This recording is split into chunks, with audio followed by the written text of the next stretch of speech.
ఇదే అంశానికి సంబంధించి మరింత సమాచారం మా ప్రతినిధి నాయుడు చెప్తారు. నాయుడు చెప్పండి, ఇప్పుడే హోమ్ మినిస్టర్ ఘటనా స్థలానికి చేరుకునే ప్రయత్నం చేస్తున్నారు విజయనగరం నుంచి.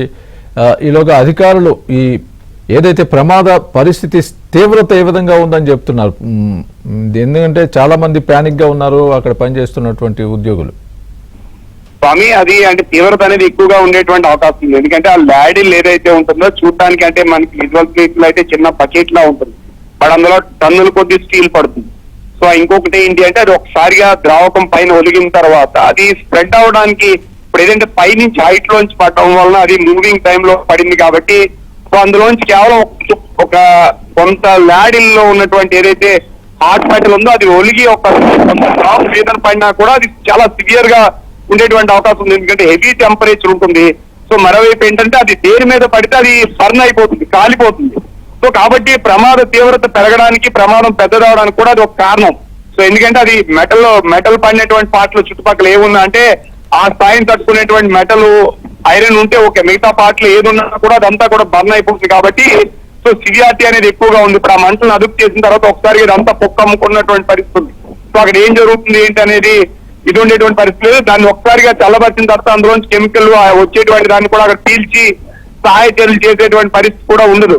సో కాబట్టి అది పూర్తిగా మంటలను అదుపు చేసిన తర్వాత కొంత సమయం అయిన తర్వాతనే సో పూర్తిగా అక్కడ క్లారిటీ వచ్చేటువంటి అవకాశం అయితే ఉందనేది మనం చెప్పాల్సినటువంటి అవసరం ఉంది.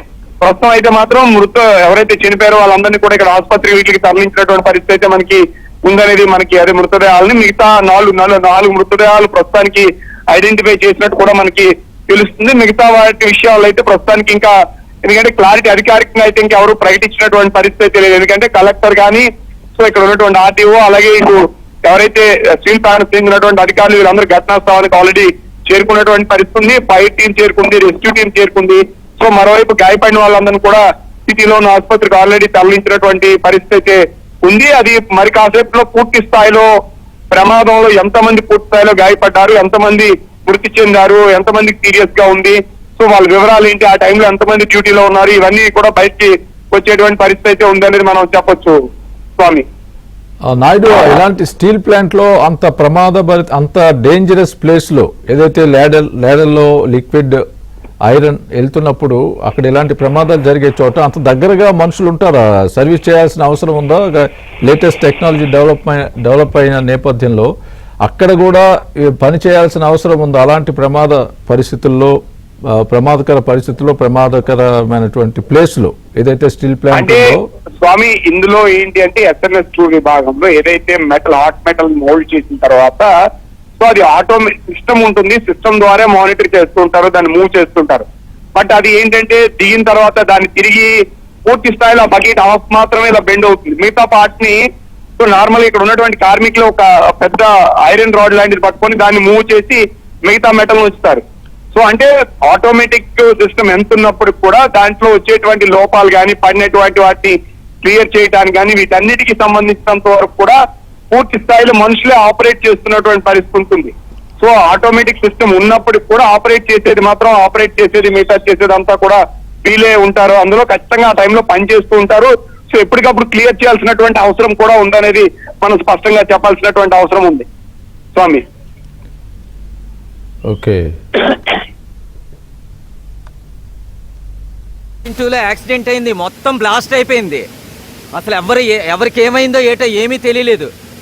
లిక్విడ్ బ్లాస్ట్ అయిందో లేకపోతే ఎలక్ట్రికల్ షార్ట్ సర్క్యూట్ అయిందో తెలియట్లేదు. మొత్తం బ్లాస్ట్ అయిపోయింది.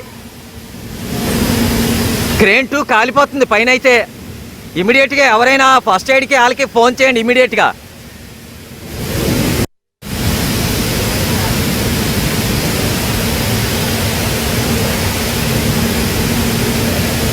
మెషిన్ 2 దగ్గర యాక్సిడెంట్ అయింది.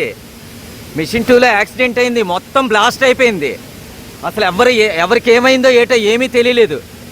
లిక్విడ్ బ్లాస్ట్ అయిందో లేకపోతే ఎలక్ట్రికల్ షార్ట్ సర్క్యూట్ అయిందో తెలియట్లేదు. మొత్తం బ్లాస్ట్ అయిపోయింది.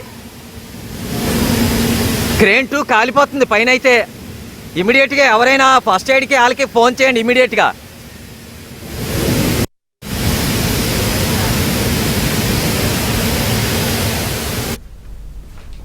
విశాఖలోని స్టీల్ ప్లాంట్లో భారీ ప్రమాదం జరిగింది. మెషిన్ 2 వద్ద పేలుడు సంభవించి హాట్ మెటల్ బకెట్లు కింద పడిపోయాయి. పలువురు కార్మికులపై ద్రవ ఉక్కు పడి కార్మికులు కాలిపోయారు. ఈ ప్రమాదంలో 9 మంది కార్మికులు మృతి చెందినట్టుగా తెలుస్తోంది. పలువురు తీవ్రంగా గాయపడడంతో ఆసుపత్రికి తరలించారు. ఎవరైనా ఫస్ట్ ఎయిడ్కి వాళ్ళకి ఫోన్ చేయండి ఇమీడియట్గా.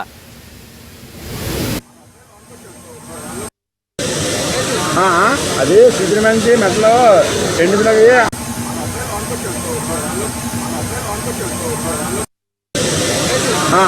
అది